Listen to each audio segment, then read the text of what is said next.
ko alam kung ano nangyari sa'yo. Pero alam kong hindi ka masamang tao. I'm sorry. Pero kailangan kong iligtas si Tita Lynette. Dad, sana mapatawad mo ako. I love you, Dad.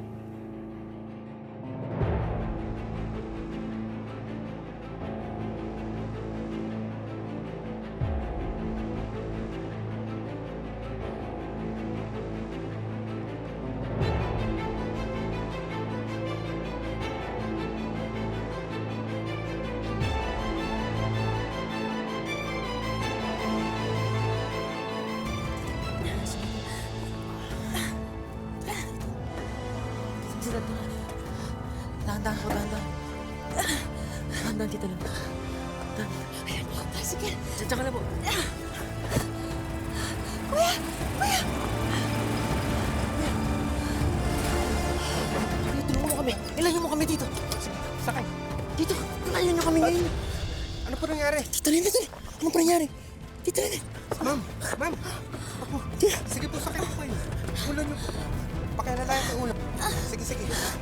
Tita, dali mo kami sa ospital. Tita, dali mo kami sa ospital ngayon na.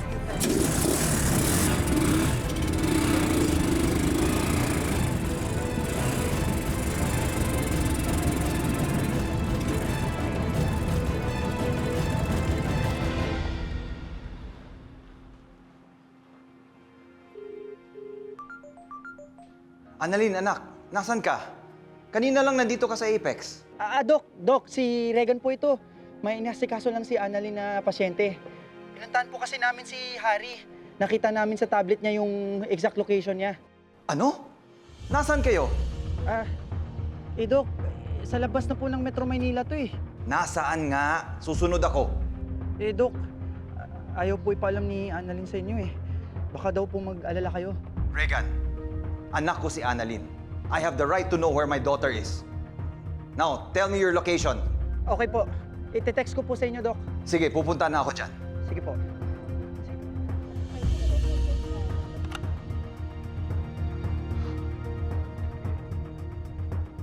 Anong nangyayari sa anak ko, Dok?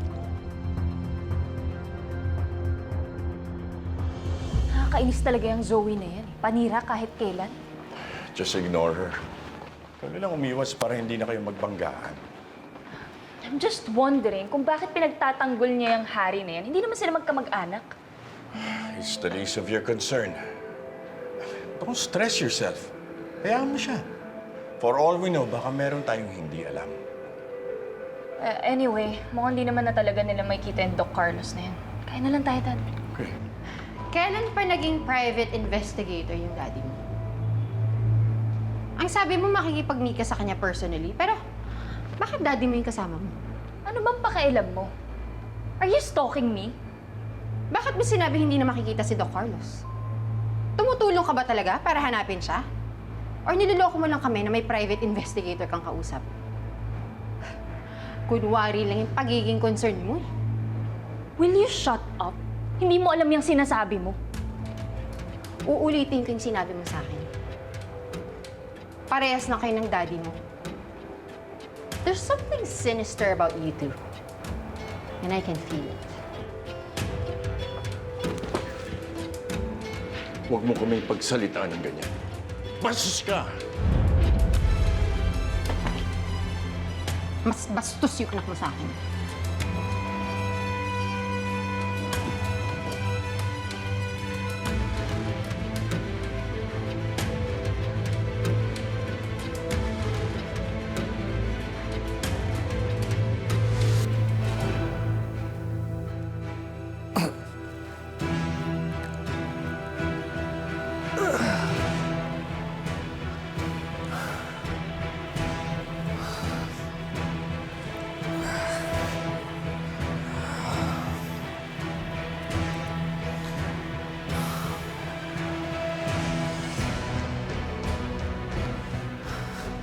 Lynette. Harry. Harry.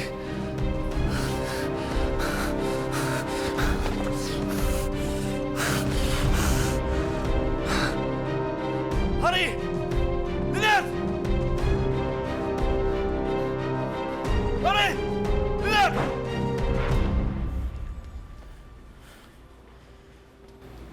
Sir, Yes, sir. how is she? Hintay na lang po natin si Doc. Siya na lang po yung magpapaliwanag sa inyo. Pero parang kilala ko siya eh. Parang pamilyar. Oo.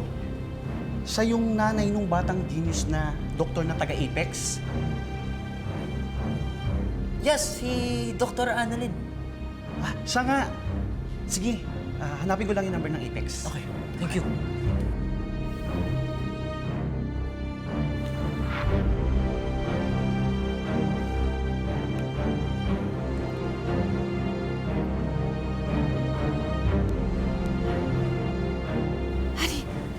Tito Lynette, Ano ginagawa natin dito? Bakit hindi tayo pupunta sa mga pulis? Tito Lynette, nahimatay po kayo. And inalam ko na rin po yung nearest police station para makapag-report na din po tayo, okay? Next stop na yung seizure niya. Alalayan natin siya. Regan, help me with this. Sige, upuan.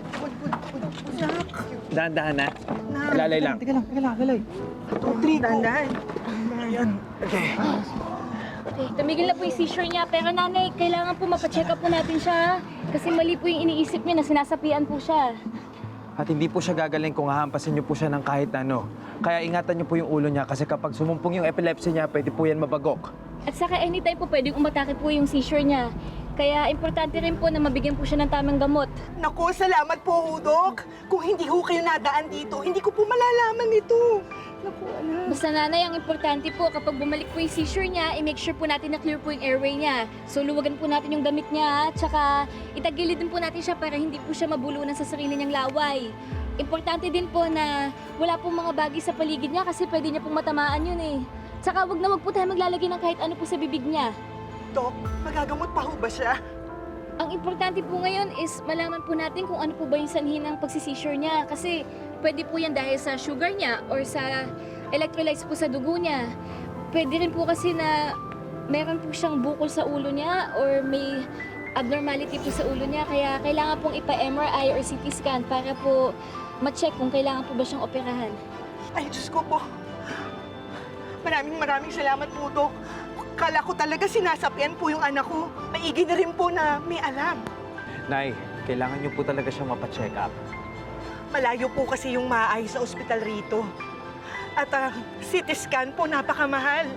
Pero importante po kasi yon. Magpatulong po kayo sa mga pampublikong hospital. Maraming salamat po, Dok. Bukas na bukas din, ipapacheck up